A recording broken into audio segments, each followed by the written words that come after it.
Esto es una producción de Mindalia Televisión y Mindalia Radio, audiovisuales sin ánimo de lucro de Mindalia.com, para aportar conocimiento y crear conciencia. Mindalia.com, la primera red social de ayuda altruista a través del pensamiento. Y bueno, lo primero de todo quería contaros una pequeña historia personal. A mí me gusta contar un poco parte de mí y exponerme, digamos, ¿no? Soy José de Conde, soy coach y provengo de una familia disfuncional. En mi casa, había incomunicación, había soledad, había discusiones continuamente. Era una forma de comunicarse bastante agresiva o solitaria, ¿no? Y eso en mí pues dejó de alguna manera una huella. ¿Qué huella dejó? Una forma de querer encontrar el amor que no sentía en mi casa de otra manera. Para mí hubo una creencia limitante que consistía en: para que te acepten o para que te quieran tienes que ser una persona de éxito. Entonces construí un personaje que me llevó a buscar ese éxito, ese reconocimiento, ya que en casa no lo estaba encontrando, ¿no? Mi padre no me hacía caso, mi madre discutía, se enfadaba, era horrible, ¿no? Entonces empecé a sacar muy buenas notas en el cole, todos sobresalientes, era el ejemplo del colegio, era, el niño ideal académicamente, ¿no? Todo eso me lo llevé posteriormente al trabajo, a la parte más profesional. Y empecé a trabajar en sitios pues muy buenos, ¿no? El Real Madrid, como decíamos, en multitud de entidades donde mi afán era demostrar lo bueno que era. Y lo llevé a otros sectores, también al mundo del deporte, donde rendí en varios deportes, a nivel incluso internacional. Me pasaba con las mujeres, buscaba el éxito y me convertí en un ligón de noche, ¿no? ¿Cómo se dice? Bueno, semental, no sé decir. Un crápula, vamos a decir. Un Don Juan, sí. Y todo eso, ¿qué pasa? Lo que buscaba de una manera o de otra desesperadamente era el reconocimiento y la aceptación. Al fin de cuentas lo que buscaba era amor. Y lo hacía como podía. ¿Qué pasa? Que la gente me reconocía socialmente, pero no por eso me estaban queriendo más. Lo que yo buscaba realmente, que era ese amorcito, nunca lo encontré. Hasta que un día tuve que rendirme. Eso coincidió con una relación que tenía con una persona, con la que fue la madre de mi hija, y tras bastantes años de relación, pues lo dejamos esa relación y yo entré en una especie de crisis, no por la separación en sí, sino por lo que vino antes, ¿no? Fue como un darme cuenta de que no estaba siendo yo, de que no estaba siendo realmente auténtico, estaba actuando en función de un personaje que yo mismo había construido. ¿Sí? ¿Me seguís? Bueno, os cuento esa historia porque tiene que ver con lo que me apliqué a mí mismo y de alguna manera lo he convertido en una especie de modo de trabajar con mis clientes y en las conferencias que imparto. Y me va a gustar dibujarlo para que lo entendáis mejor. Este no pinta bien.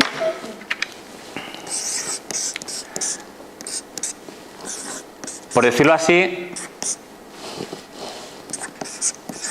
esto lo puedo aplicar a cualquier relación, ¿vale? Estoy hablando ahora de una relación personal, pero lo podéis aplicar a vuestras relaciones de trabajo, a vuestras relaciones personales, a la relación que tenéis con el dinero, a las relaciones con amigos.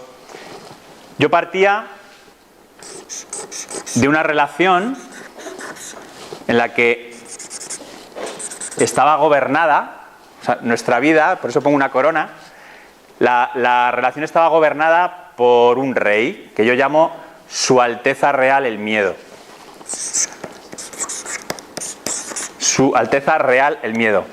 La S de soledad, la A de abandono y la R de rechazo. Es una manera que he creado para que nos acordemos de cuando el miedo está gobernando nuestra vida. Cuando tenemos miedo a la soledad, ¿qué hacemos? Nos enganchamos a personas, porque no queremos estar solos. ¿Cuántos de vosotros a veces habéis sentido una relación en la que os sentíais apegados? Que no podíais dejarla aunque queríais, o si os dejaban os sentíais solos y no podíais con eso. ¿Os suena eso de estar apegados a alguien? Sí, ¿verdad? El tema del abandono y la pérdida, abandono-pérdida, tiene que ver también con las relaciones personales y con el trabajo, ¿no? ¿Cuántos de nosotros, y lo estábamos comentando antes, mantenemos o seguimos enganchados a un trabajo por miedo a la inestabilidad, a la inseguridad, quedarme sin dinero? Es miedo. No nos atrevemos a emprender en un nuevo proyecto o en este caso a ser coaches, ¿no? Tiene que ver con el miedo a la pérdida, ¿no? Y el rechazo, que tiene que ver con la necesidad de ser aceptados, ¿no? Muchas veces dejamos de ser nosotros mismos y de cumplir nuestros propios deseos para ocuparnos de los deseos de los demás. ¿Os suena eso también? ¿Cuántas veces nos olvidamos de nosotros mismos para ocuparnos de los demás y salvar a los demás? Al final, ¿qué es lo que buscamos? Que los demás nos acepten. Damos, pero con una condición: recibir. Y eso, de alguna manera, es un poco tóxico también, ¿no? Entonces, en las relaciones personales, al menos las que yo viví, me vi encerrado en un triángulo. Un triángulo de relación disfuncional, donde había 3 personajes, o 3 roles que yo jugaba. Yo jugaba por miedo. De alguna manera, el miedo, el rey, su Alteza Real, delegó ese gobierno a un personaje. Ese personaje es el que yo llamo ego. ¿Sí? ¿Me seguís hasta aquí? Bien. Ese ego tiene 3 máscaras principales, o 3 roles que juega: el perseguidor, el salvador y la víctima. Y a algunos os suena. El perseguidor, ¿qué hace? Tratar de controlar, tratar de imponer su opinión, tratar de criticarte y ver lo que no funciona en ti para hacerte sentir mal. ¿Sí?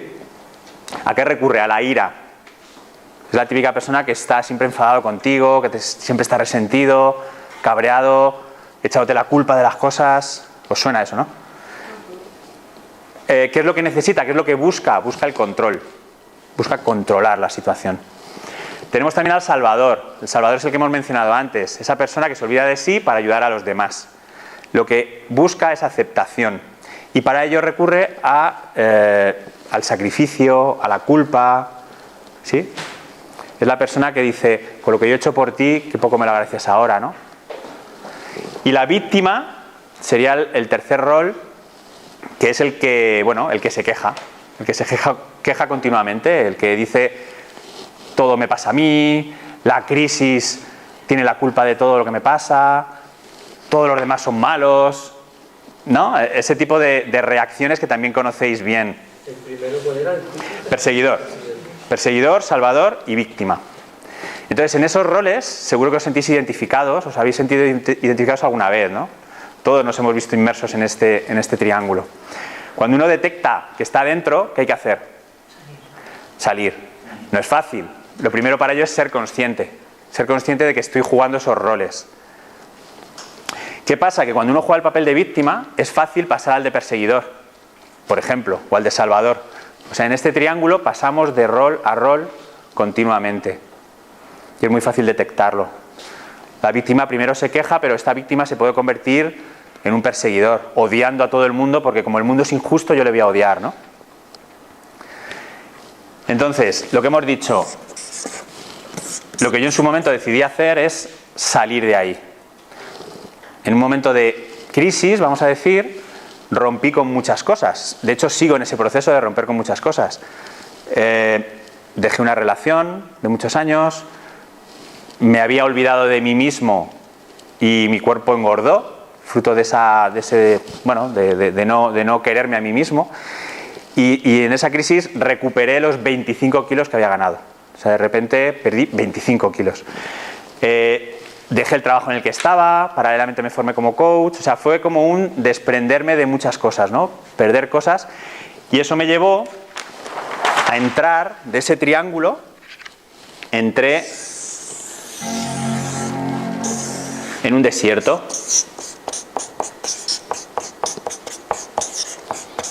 Y aquí estaba yo solo, aquí, todavía con mi corona del miedo, ¿no? Estaba todavía gobernado ahí por el miedo. Digo, ay madre, ¿dónde me meto? Y estaba en plena crisis. Entonces, ¿qué es lo primero que creéis que tuve que hacer? Después de ser consciente. Una vez que entré en ese desierto, una vez que empiezas a romper con eso que te está atando, con esa relación que no te hace feliz, con ese trabajo que no te satisface. ¿Quitarte la corona? Primero me quité la corona, efectivamente. Bien. Perdí el miedo. ¿Qué pasa? Que cuando no te quitas la corona, ¿qué ocurre? Que siguen acudiendo personas y situaciones a tu vida. Por ejemplo, dejas una relación de pareja con un hombre que te está maltratando, maltratando entre comillas, ¿vale? No hace falta que te está maltratando. Si no sanas eso, si no te das cuenta de el por qué estabas atrayendo a esa persona a tu vida, ¿qué va a ocurrir? Que sigues atrayendo. Es lo que hablábamos de la ley de la atracción, ¿no? Tiene este sentido. Vas a seguir atrayendo personas o situaciones a tu vida iguales o peores hasta que te des cuenta de qué está pasando. Si no te das cuenta, si no eres consciente del patrón que estás siguiendo, y tiene que ver con el triángulo, hasta que no te des cuenta de qué rol estás jugando tú en esa situación, la vida te va a seguir trayendo situaciones hasta que te des cuenta. Lo malo es que a veces no nos damos cuenta nunca. Pero bueno, para mí el primer paso tiene que ver con la honestidad. De nada sirve hacernos la víctima, no tiene sentido. La diferencia para mí entre el dolor y el sufrimiento, ¿sabéis qué es? Eso, el victimismo. La vida nos va a traer situaciones que nos van a doler. Va a haber separaciones, se nos van a ir gente que queremos, vamos a perder trabajos, eso es inevitable.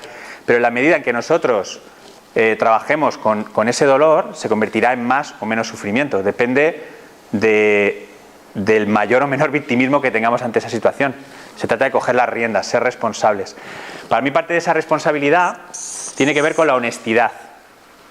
Es decir, reconocer dentro de mí qué parte de responsabilidad tengo en eso que me está pasando. Y entonces se trata de venirme aquí, otra vez, al triángulo de antes. ¿Qué roles estoy jugando dentro de esa situación, dentro de esa relación? ¿Me estoy quejando demasiado? ¿Voy de salvador? ¿Voy de víctima? ¿Trato de controlar demasiado a las personas o las situaciones? ¿Para qué estoy haciendo eso? ¿Qué hay detrás de eso? ¿Sí? Una vez que trabajo esos roles, el siguiente paso que yo di fue el de aceptación. ¿Aceptación de qué? De lo que estoy ocultando. ¿Os acordáis de mi historia personal? Cuando yo utilizaba el rol de todo lo consigo, el éxito, ¿no? El rol ese de tío exitoso, cuando me di cuenta de que detrás estaba escondiendo algo, fue cuando empecé a aceptarlo. ¿Yo qué estaba escondiendo? Estaba escondiendo pues un chaval sensible, necesitado de amor, con una necesidad de que la gente estuviera cerca de mí, ¿no? Entonces yo empecé a reconocer mi vulnerabilidad y empecé a compartirla con los demás. Antes yo no lo hacía. Yo era el tío fuerte que todo lo conseguía. Yo no podía permitirme el lujo de compartir mis defectos, ¿no? Yo solo mostraba mis virtudes. Cuando empecé a aceptar eso que ocultaba, lo que estaba haciendo era ocultar, voy a dibujarlo así, mi sombra. Empecé a reconocer lo que estaba detrás de esas máscaras, que era mi sombra. ¿Lo veis? O sea, yo lo que utilizaba era una serie de juegos, de máscaras, para dar una imagen a los demás. Eso se llama personalidad. De alguna manera todos tenemos una personalidad que es la que mostramos a los demás, la que queremos que los demás vean de nosotros. Pero a veces esa personalidad que muestras frente a los demás también está muy relacionada más con el ego más que con tu verdadera esencia, ¿no? Exacto. O sea, la personalidad al final siempre tiene mucho que ver con el ego. En esencia, ¿sabéis lo que somos en estado puro? En esencia, somos amor. Amor. No hay más. Pero a partir de pequeñitos empezamos a construir personajes, ¿para qué? Para buscar ese amor. Os pongo un ejemplo, ¿no? ¿Qué es la sombra? Vamos a empezar por ahí. ¿Qué es la sombra? Es eso que nosotros reprimimos desde pequeñitos por miedo, por vergüenza, por culpa, por miedo a no ser aceptados, porque nos sentimos culpables, nos da vergüenza mostrar eso que tenemos dentro. Un ejemplo sería cuando tu padre de pequeñito te decía: no grites porque eso está mal, no puedes gritar ante los demás, ¿no? La ira siempre ha estado como prohibida, ¿no? ¿Qué es lo que hacemos? Ocultamos esa ira dentro de nosotros. ¿Qué ponemos en su lugar? Pues quizás la figura del niño bueno. ¿Para qué? Para que mi papá me quiera, para que me acepte. Si mi papá se ha enfadado tanto cuando yo me enfadaba y me ha prohibido la ira, le voy a mostrar la cara que él quiere ver de mí, que es la del niño bueno. ¿Veis el juego? Entonces, esa ira, esa energía de ira, de rabia, la tengo ahí contenida y construyo un personaje. Pero claro, ese es un ejemplo, hay muchos más. Por ejemplo, el lado creativo, ¿no? Le pasa a mucha gente. El lado creativo que tenemos muchas veces también nos es prohibido, pues porque nuestros padres consideran que no es práctico, con eso no vas a vivir, ¿no? El lado artista, ¿no? Que tenemos todos. Entonces lo ocultamos esa energía creativa, esos deseos de convertirnos en artistas o bailarinas o lo que sea, y eso se mantiene ahí oculto, y creamos un personaje pues quizás mucho más productivo, ¿no? Nos convertimos en ingenieros, pero esa energía sigue ahí almacenada, ¿no? Esa necesidad de brillar como artistas queda ahí. Lo digo porque a mí me pasó, ¿no? Yo esa parte la tenía olvidada completamente. Y hace unos años rescaté ese lado y empecé me convertí en fotógrafo, de hecho. Y veis un poco entonces, todo eso que se va almacenando con los años, esa bola cada vez se hace más grande. Eso que no queremos ver de nosotros, y como veis, son las cosas negativas y también las cosas positivas, ¿no? La sombra dorada que se llama. Todo eso se almacena hasta que un día explota. Hasta que un día ya no puedes más. Eso es la sombra. ¿Alguna pregunta hasta aquí? ¿Vamos bien? Sí. Vale. Pues entonces se trata de aceptar esa sombra. Cuando la aceptas, se da el siguiente paso, que es la liberación.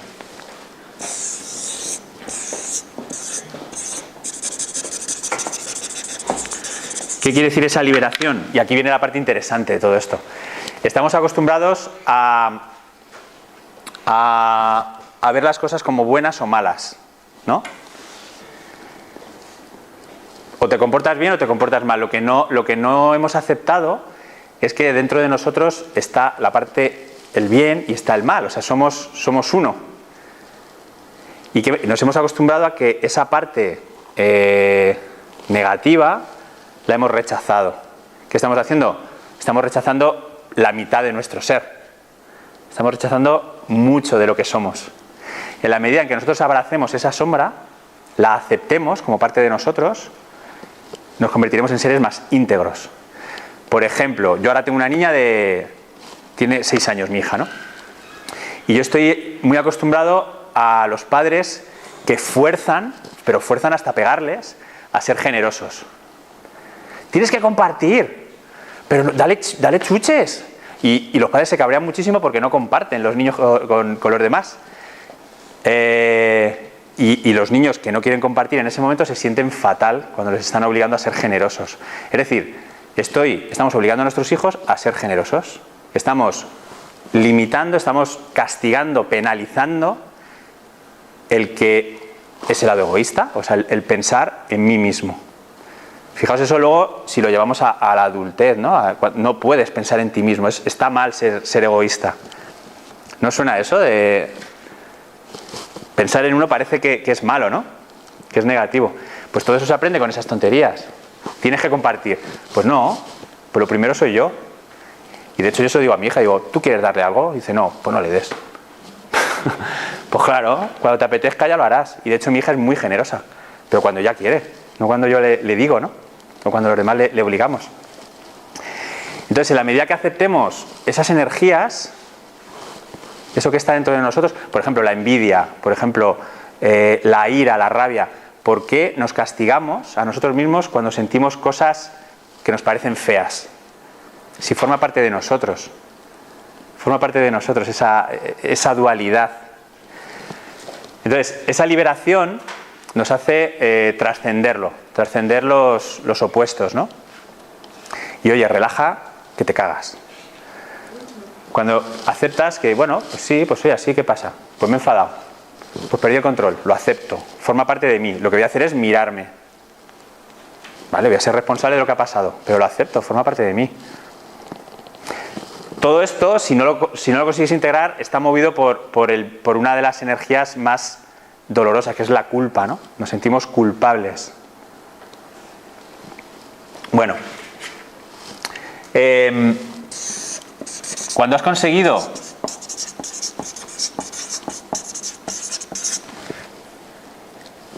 de alguna manera trascender o iniciar ese camino de integración de esas dos fuerzas, entras en un proceso de desapego. Empiezas a soltar. Aquí viene otra parte que me encanta, ¿no?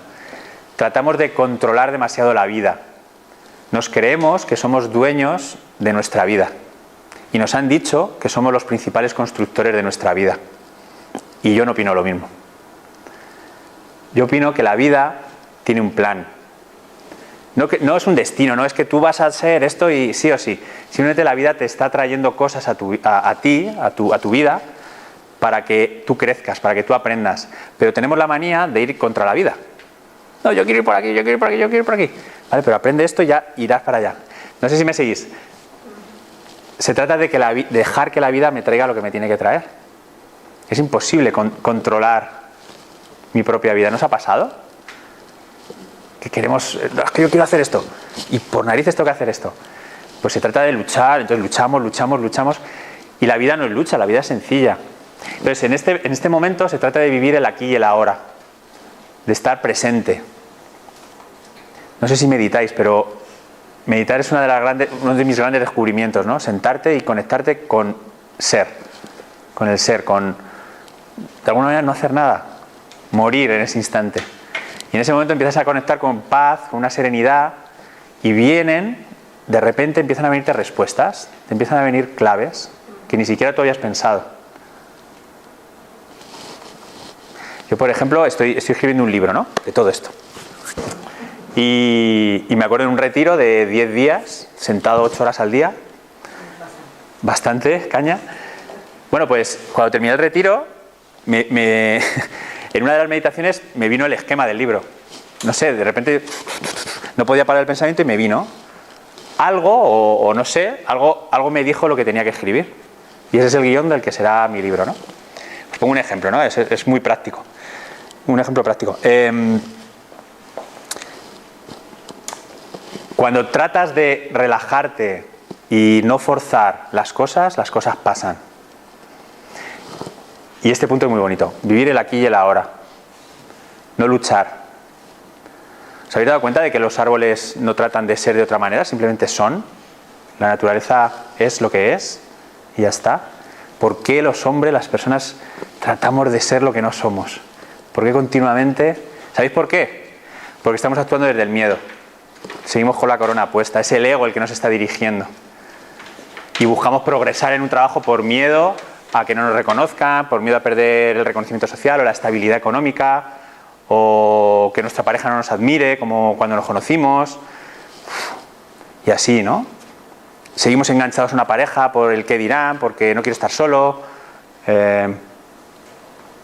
Y claro, lo llamamos crecimiento, ¿no? Lo llamamos, tengo que evolucionar, tengo que cada vez ser mejor. Nos han dicho que tenemos que ser cada vez mejores. Y yo lo que creo es que lo que tenemos que hacer es ser, ya está. No tenemos que ser mejores. ¿Os dais cuenta de que cuando queremos ser mejores estamos considerando que somos peores? No, es que tengo que ser mejor. Es porque entonces eres malo, no eres feliz, no eres bueno ahora mismo, no eres merecedor de la abundancia. Tiene que ver con lo que le estamos pidiendo al universo, ¿no? Cuando tú estás proyectando en la vida, necesito más dinero, necesito una pareja, necesito, lo que le estás mandando al universo es un mensaje de carencia, de escasez. Y el universo se lo toma en serio. Y lo que te devuelve es escasez. En cambio, cuando tú realmente crees que la vida es perfecta, porque es así, la vida es perfecta, entonces el universo te va a traer eso que mereces, no lo que necesitas, sino lo que mereces en tu vida. Hola, perdón. ¿Tiene sentido lo que digo? Sí. ¿Sí? Esa fuerza es muy, muy interesante, que es aceptar la vida como es. Yo hace mucho ya cuando se presenta una persona nueva en mi vida, una situación nueva en mi vida, no la enjuicio. Lo que hago es decir, vale, ¿para qué está esta persona delante de mí? ¿O para qué me está pasando esto? Incluso mis peores momentos. Mis peores momentos. Y de hecho voy descubriendo patrones que se repiten en las personas que aparecen en mi vida, o de repente me quedo sin trabajo, o no llego a fin de mes y digo, bueno, ¿qué me está diciendo la vida de todo esto, no? Y no entrar en la queja. Os sugiero, de hecho, un ejercicio que es, durante un día, intentar no quejaros ni una vez. A ver qué pasa. Otra cosa que hago yo en ese sentido, para generar esa energía positiva hacia el universo, es agradecer todos los días, ¿no? Agradecer todos los días lo que la vida me ha traído. Agradecer a la vida es una buena cosa, porque lo que al final la vida está entendiendo que estás abierto a la abundancia. Entonces la vida te va a traer más abundancia. Bueno, el desapego, un tema muy, muy potente. Aquí lo que hago, y no lo había puesto, a ver si me sale. Bueno, es una hoja. Bueno, una hoja seca. Una hoja seca. Cuando te desapegas, estás soltando. Y yo utilizo la metáfora de las hojas, ¿no? Los árboles, cuando llega esta etapa, lo que hacen es desprenderse de las hojas que ya no le valen, ¿no? ¿Para qué lo hacen? Para que la tierra se retroalimente y que eso vuelva a generar vida de nuevo, ¿no? Cuando llega la primavera. Es un proceso natural.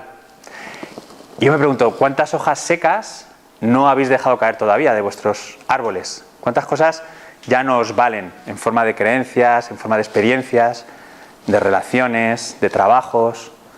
Seguimos apegados a algo por miedo, ¿no? Bueno, pues se trata de soltar hojas secas. Y no pasa nada, el árbol se queda desnudito. Yo me he quedado desnudito, como os he dicho, ¿no? Sin trabajo, no llegué a tener dinero, sin pareja, una familia rota, con 100 kilos de peso. Entonces todo era como... Pero bueno, ese árbol necesitaba estar desnudo para empezar a florecer. Y es en el camino el que yo siento que me encuentro, ¿no? Con lo cual, cualquier crisis que yo viva, empiezo a agradecerlas, porque es lo que la vida quiere para mí. Cuando te has desprendido de las hojas, entonces, entras... Ahí no me va a caber bien. En coherencia. Famosa palabra. Coherencia. Coherencia. Ahora os digo dónde lleva esto. ¿La coherencia qué es? Pues alinear lo que pienso, lo que siento, lo que digo, lo que hago en una misma dirección. Claro, no puede ser que muestre una cara y esté ocultando en la sombra otra, ¿no? Eso es una incoherencia total. Todos somos incoherentes, porque todos tenemos una parte que no hemos reconocido de nosotros mismos. Además, es inconsciente. Es inconsciente. ¿Sabéis lo que hacemos? Como esto es inconsciente, como la sombra es inconsciente, utilizamos mecanismos. Esa sombra no puede estar ahí dentro mucho tiempo. ¿Y sabéis cómo la sacamos fuera? Mediante la proyección. ¿Os suena eso de la proyección? Por ejemplo, si yo no me he permitido mostrarme fuerte ante los demás, porque me dijeron que eso era de tíos demasiado agresivos, como que no se puede ir por la vida machacando a los demás y tal. Si yo de pequeño me dijeron eso y me lo creí, a lo mejor me hice pequeñito. Me hice muy pequeño y era humilde. Me convertí en una persona humilde. ¿Sí? Humilde de falsa humildad. De no, es que no se puede presumir de mis éxitos, no. Me hago pequeño. Cuando veo una persona pues con una actitud mucho más valiente y arrojado, incluso ya casi arrogante, ¿qué es lo que me pasa? Que me cae fatal. ¿No?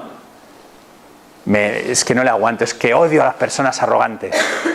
Claro, ¿qué estamos haciendo? Proyectando algo que no queremos ver dentro de nosotros en otra persona. Ese es el juego que hace la sombra. Es inconsciente, pero tratamos de sacarlo fuera, en forma de proyección. Entonces, algo que os digo que podéis practicar es cuando resientes algo sobre alguien, cuando hay alguien que odias, que te cae verdaderamente mal, lo que te propongo es que te preguntes qué tiene que ver eso contigo.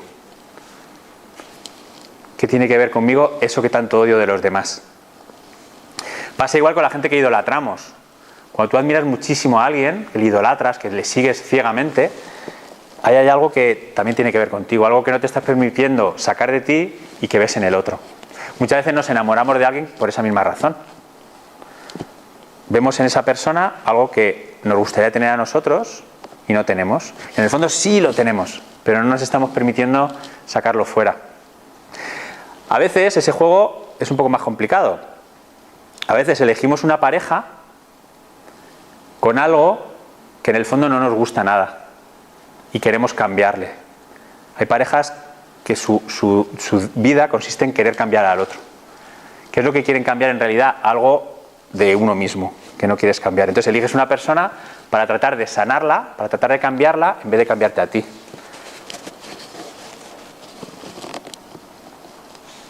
¿Qué os parece? Suena, ¿no? Suena.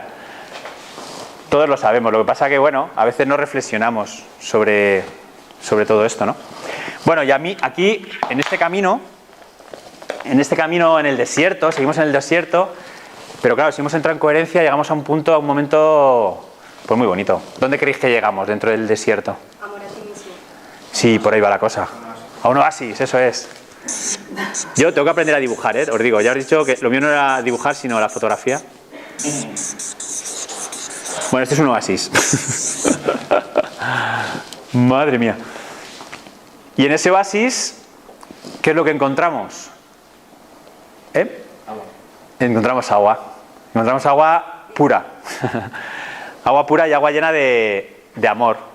Empezamos a perder, en todo este camino empezamos a perder el miedo. El miedo empieza a desaparecer. Ese oasis está formado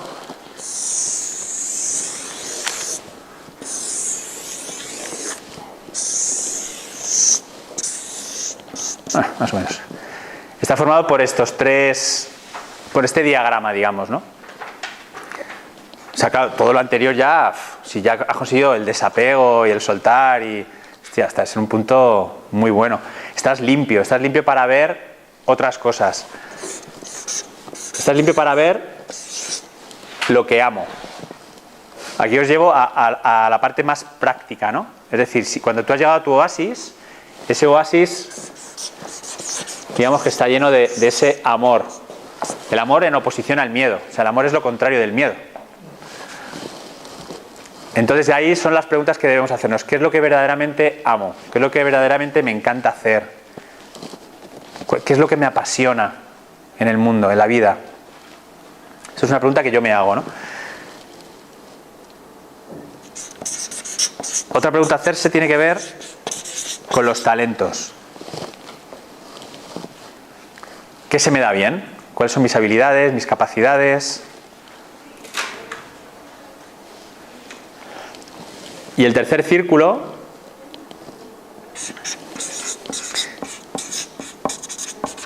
tiene que ver con lo que amo y lo que se me da bien, ponerlo al servicio de los demás. Donde os quiero llevar es que en ese oasis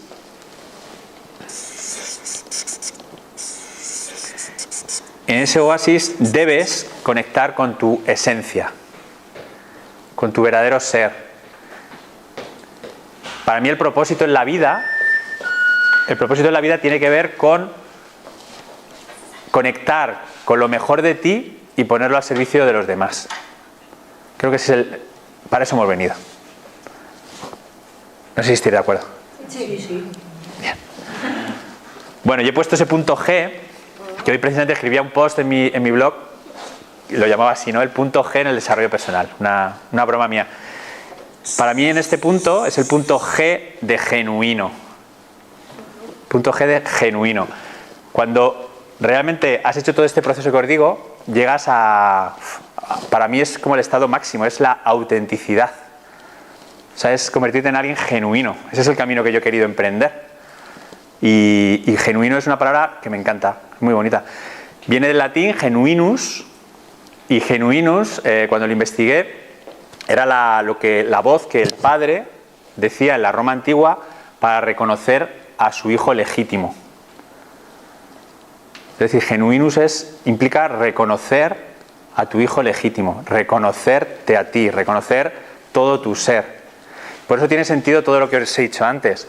Si no pasas por el ego, si no pasas por la sombra, si no reconoces todo eso que hay dentro de ti, no puedes llegar a ser auténtico, no puedes llegar a ser genuino. Estarás olvidándote de una parte de ti olvidada. Yo creo que pero el proceso sigue. Sí. por favor. No, yo lo que digo, que yo lo que siento es que es un proceso continuo. No es que comienzas y terminas cuando ya llegas a tu autenticidad, porque luego te vuelves a encontrar con otra gente que te vuelve a enseñar otras cosas de tu sombra, otra vez vuelves al proceso de Sí, mira, el punto, esto lo divido yo en pasos, ¿no? Bueno, sería mejor, parto del paso 1, crisis, paso 2, honestidad, paso 3, aceptación, paso 4, liberación, paso 5, desapego, paso 6, coherencia. Me he dejado algo, ¿no? 1, 2, 3, 4, 5, 6. La sombra. La sensación. Ah, claro. Y luego está aquí la autenticidad, que sería el paso 7, ¿no?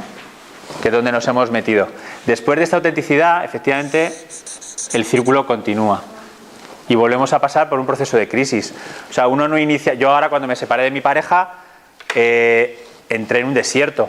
Y de ahí saco un aprendizaje sobre mí. Pero claro, ahí no me he iluminado. Ahí continúo en otros desiertos. Pasa que cuantos más desiertos vivamos y más oasis encontremos, pues oye, mejor. Nuestro nivel de conciencia va a aumentar, nuestro nivel de vibración va a elevarse. Pero tendrás menos desiertos. Y habrá menos desiertos también. Y lo mejor de todo es que el oasis cada vez será más grande, pues tendrá más capacidad y más rapidez para conectar con ese oasis. ¿Qué os parece? Bueno. ¿Sí? Sí, justamente, o sea, lo que va a decir es que, desde mi punto de vista, o sea, al final, o sea, tú partes de que tu sombra es algo que, o sea, de que es algo que tú has olvidado quién verdaderamente eres, ¿no? Lo que es verdaderamente tu esencia. Y justamente todos los procesos de crisis que tenemos, etcétera, son justamente para redescubrir esa parte de ti que ha justamente... Sí, exacto. Por eso yo aprendo tanto de mi hija, porque mi hija vive en el desapego. No se plantea lo que quieres en el futuro, vive el aquí y el ahora. Está conectada con su esencia. Y además me enseñó en su momento, y fue parte de ese proceso de cambio, lo más bonito que he aprendido en mi vida, que es el amor incondicional. Entonces me di cuenta de, hostia, aquí hay algo más que lo que me estaba pasando hasta ahora. Y eso es importante, te hace revisarte, ¿no? En mi caso, mi hija me ayudó a revisarme a mí mismo. Bien, quedan 10 minutitos. ¿Una pregunta? Sí. Sí, quería preguntarte, ¿podría ser un error técnico, digamos, desde el punto de vista de inteligencia emocional, el reforzar los talentos de una persona o sus intereses sin haber limpiado previamente las sombras? Es una gran pregunta. No sé si se escucha cuando se ha grabado. Sí, vale. Bien, pues sí, claro. O sea, lo importante de esto es, y como coaches, me imagino que me lo estás preguntando, como coach, Soy formador, no soy coach. o formador, ¿vale? Cuando acompañas a esa persona desde su ser o desde su ego, desde su miedo o desde el amor. Claro, como coach tienes que acompañar donde la persona quiera llegar. Por ejemplo, mi objetivo es ganar 6.000 euros al mes. ¿Vale? Te acompaño. Vamos para allá. Claro, la pregunta a hacerse es, ¿desde dónde está pidiéndolo? ¿Desde el miedo? ¿Desde el amor? ¿Qué camino va a recorrer? Pero claro, yo como coach no puedo cambiarle ese objetivo. Lo que podría hacer es ponerle un espejo delante, mediante preguntas, y decirle, ¿para qué quieres conseguir esto? ¿Qué hay detrás de esta petición? ¿Qué hay detrás de este deseo? y que él decida, ¿no? No sé si te respondo.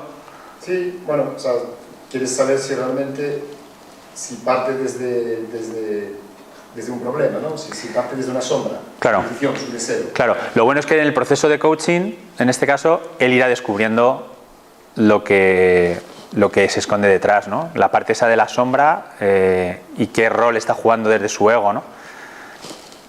Bueno,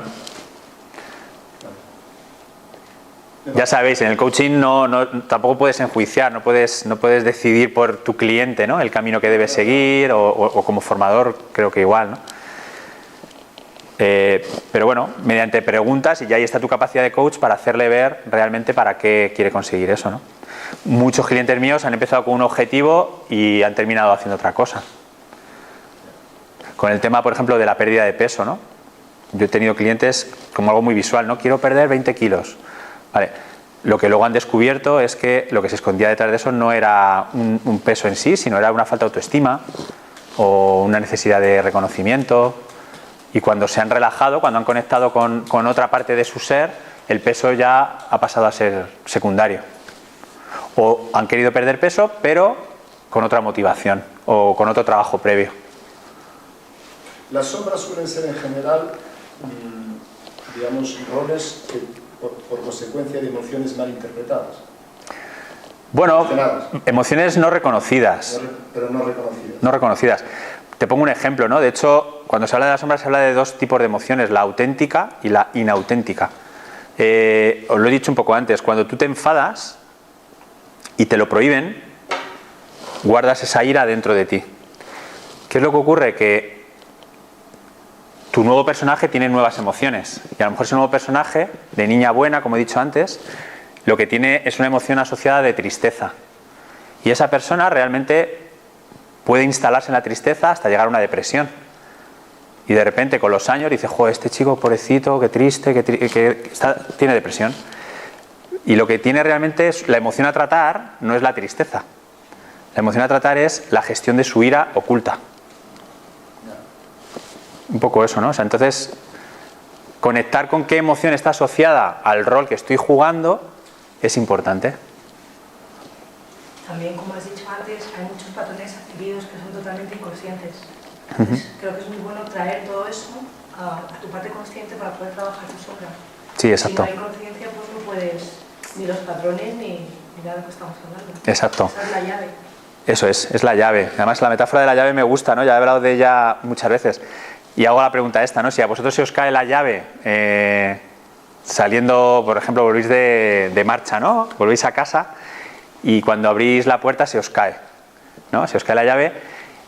¿Qué es lo que tendemos a hacer? Buscamos donde hay luz, ¿no? Cuando se te cae algo al suelo, ¿dónde buscar? Donde hay luz. Y luego, si no lo encuentro donde hay luz, ya miraré a ver dónde está oscuro. La metáfora es, vamos a mirar donde se esconde, en la oscuridad. Estamos acostumbrados a mirar donde hay luz, pero no donde hay oscuridad. Vamos a mirar en ese lado oculto, en esa sombra, porque ahí es donde está la llave. Sí. En todo esto que has hablado, creo que hay una conexión importante con todo lo que son leyes de la abundancia. Sí, claro. Totalmente.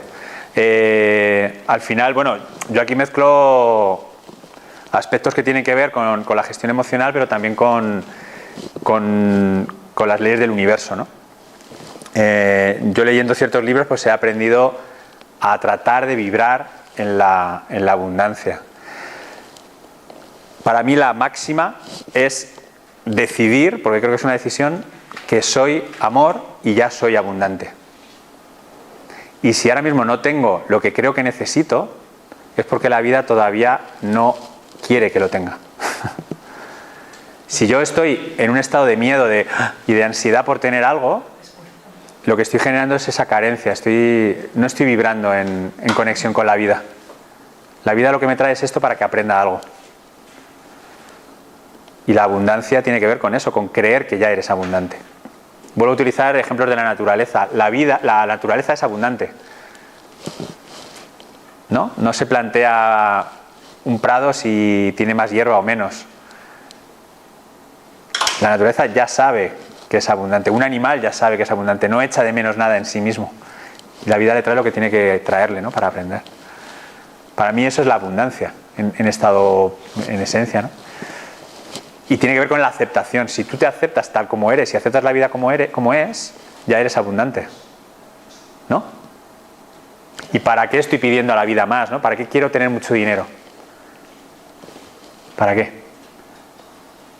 Si el objetivo es por el miedo, o sea, si lo hago por miedo, seguramente el universo no me va a escuchar como yo quiero. O me lo va a dar, pero me traerá un problema asociado que tendré que gestionar. Bueno, josedeconde.com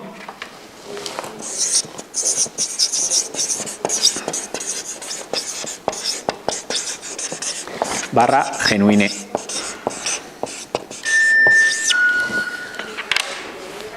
Bien. ¿Alguna cosita más? Sí. Tengo una pregunta.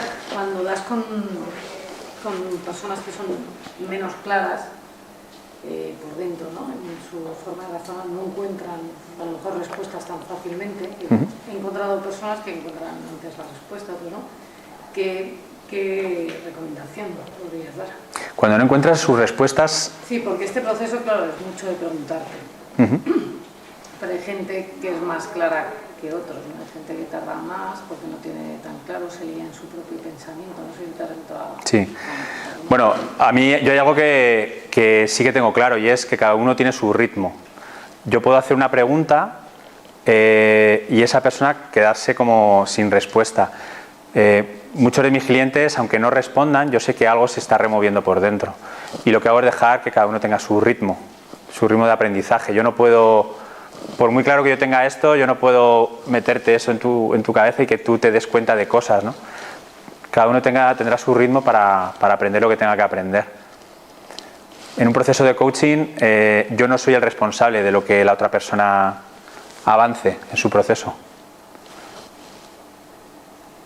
De hecho, como coach no me siento ni mejor ni peor por el hecho de reflejarle o hacerle preguntas. Mi cliente tendrá su momento. A lo mejor en mi proceso de coaching no, pero lo que yo le dije ahí o lo que él dijo le sirve dentro de 6 meses. Entonces el ritmo de una persona no me preocupa nada. Sí, yo me refería más a que hay gente que tiene más claridad y gente que menos claridad. Meditación. Bueno, ¿qué puedes hacer tú por esa persona? No, te preguntaba a ti que eres el experto en esto, para ver si tenías otro tipo de técnica, digo, a lo mejor utilizas o sigues siempre la misma pauta o... No, bueno, esto es un... Creo que cada persona es un mundo, ¿no? Sí. Independientemente de que todo el mundo tiene su ritmo, creo que no a todo el mundo le sirve exactamente lo mismo, ¿no? No, claro que no. Una persona más clara necesita una cosa y yo he encontrado gente que es menos clara que, bueno, es más complejo, ¿no? El proceso. Incluso como coach, que estoy hablando, ¿no? Sí. Si te paraliza el proceso, va a tardar 7 meses, a lo mejor le dices, bueno, el proceso de coaching cuando será. Bueno, yo en ese caso lo que valoro es qué estoy proyectando yo como coach sobre mi cliente. Es decir, de alguna manera el que tú digas que esa persona es más clara o menos clara o va más rápido o menos rápido, ya está siendo un juicio que estás emitiendo sobre tu cliente. Y eso yo creo que como coach debemos evitarlo. No es ni rápido ni lento, es lo que es su proceso. En este caso lo decía como formador, como formación, que sí que lo puedes ver, bueno, y a veces a lo mejor tienes otro tipo de... Yo lo que os animo es que aquí, claro, de aquí salen muchísimas herramientas. O sea, de este esquema que os he hecho resumido, salen muchísimas cosas. Cómo trabajar cada uno de los roles del ego, cómo profundizar en la sombra, claves para detectarla. De aquí, bueno, sale un libro que será todavía el año que viene. El año que viene. ¿Título del libro? ¿Tienes título? Sí, pero no puedo decirlo. Yo quiero decir que como coach, aunque tenemos que hacer de espejo al coachee, sí que es cierto que cuando te encuentras a alguien, proyectamos, o te vas a encontrar el coachee que te va a enseñar eso que reflejas. Me refiero que tu sombra, tu ego va a estar ahí. Sí, en la medida que tú estés conectado con tu oasis, pues serás un reflejo más limpio, ¿no? Un coachee se mira en ti como el que se mira en un agua, ¿no? En un lago. Si el agua de ese lago está turbia, tu cliente no se ve. Para eso el agua de ese lago tiene que estar cristalina, para que se pueda reflejar. Es un poco la diferencia. Os animo a que os trabajéis mucho, mucho, mucho para que el agua de vuestro lago sea muy cristalina y vuestros clientes se puedan reflejar.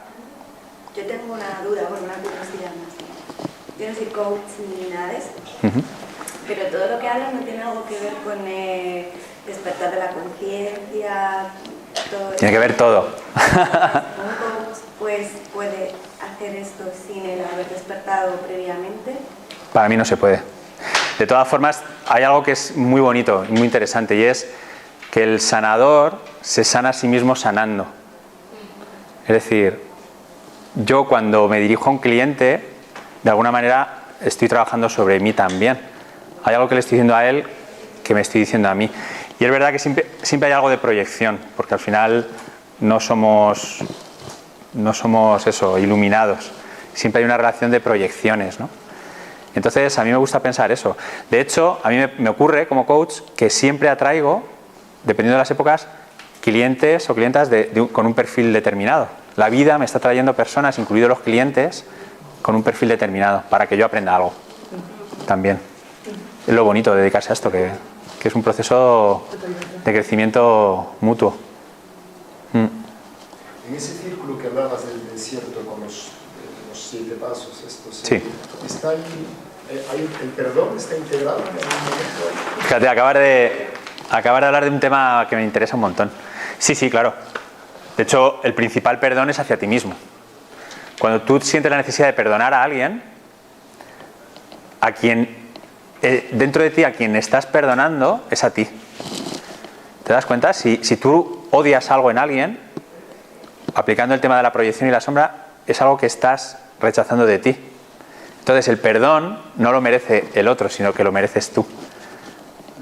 Es que está en liberación, ¿no? ¿Sí? Está en... Bueno, sí, estaría por aquí. Sí. Aceptación, liberación. Y el desapego, Es el trabajo de la sombra. Es el trabajo de la sombra. y el desapego también tiene que ver, ¿no?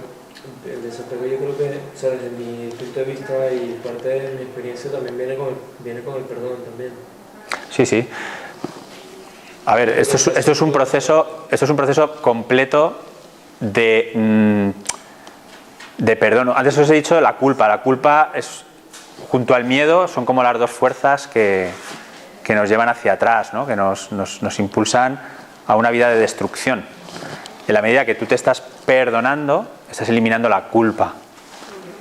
Es que el perdón tiene un peso importantísimo en todo esto. José, no sé si tendrás algún libro sobre el tema del ego que conozcas.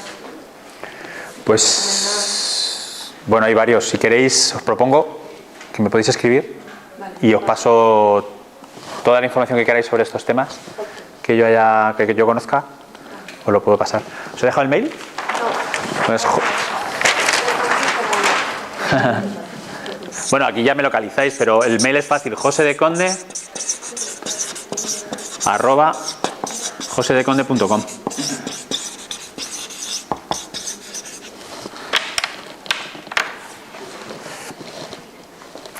Sí. ¿Dónde quedarían los objetivos y las metas? Porque parece que hablas de la no acción, ¿no? De alguna forma. Bueno, yo practico Zen y hablamos de no acción. Creo que sí. ¿Dónde quedaría una persona que busca este tipo de objetivo, donde recibe del universo, dónde se quedarían sus objetivos para buscar logros y metas? ¿Sería el llegar a ese oasis o sería también más todavía? Mira, Eckhart Tolle, el que escribió El poder de la hora, él hablaba de dos propósitos, el propósito primario y el secundario. El secundario tiene que ver con tu propósito hacia el futuro, con qué quiero ser, cuál es mi misión, ¿no? Y el propósito primario era el vivir el aquí y el ahora. Entonces, no lo voy a contradecir, y él habla de esos dos propósitos que conviven. No es solo el aquí y el ahora, sino que luego hay un propósito, ¿no? Hacia dónde quiero ir. Para mí también los objetivos, cuando yo en un proceso se plantea un objetivo, para mí ese objetivo lo que significa es un acercamiento a su verdadero ser. yo no le voy a decir, yo le voy a acompañar en ese objetivo, pero yo sé que alcanzar ese objetivo le está acercando a su oasis, le está acercando a un proceso de autoconocimiento, de descubrir, de liberarse de aceptación, o así lo hago yo en mis procesos de coaching, claro. ¿Algo más? Bueno, pues muchísimas gracias. Hasta aquí hemos llegado.